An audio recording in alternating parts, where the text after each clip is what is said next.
ইতিবাচক ধারায় শেষ হয়েছে ঢাকার শেয়ার বাজারের লেনদেন। সার্বিক সূচক ডিএসএক্স 99 পয়েন্ট বেড়ে দাঁড়িয়েছে 4902-এ। হাত বদল হয়েছে 366 কোটি টাকার শেয়ারের মালিকানা।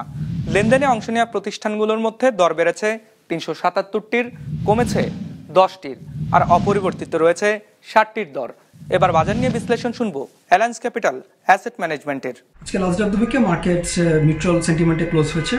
গতকালকের তুলনায় আজকে অলমোস্ট 100 পয়েন্টসের মতো ইন্ডেক্স বৃদ্ধি পেয়েছে এবং ফাইনালি ক্লোজ হয়েছে 4902 পয়েন্টসে।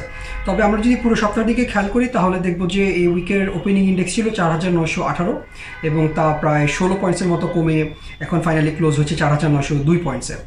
পাশাপাশি এই সপ্তাহের উইকলি অ্যাভারেজ টার্নওভার ছিল অন্যান্য সপ্তাহের মতোই, মাত্র 500 কোটি টাকার মতো। অর্থাৎ ইনভেস্টররা মার্কেটে এখনও যথেষ্ট কমই পার্টিসিপেট করছে এবং তাদের অ্যাক্টিভিটি যথেষ্ট কম। পার্সেন্টেজের দিক থেকে আজকে প্রাইস বেড়েছে অলমোস্ট 94% কোম্পানির প্রাইসের, কমেছে 4% এবং অপরিবর্তিত ছিল মাত্র 2%।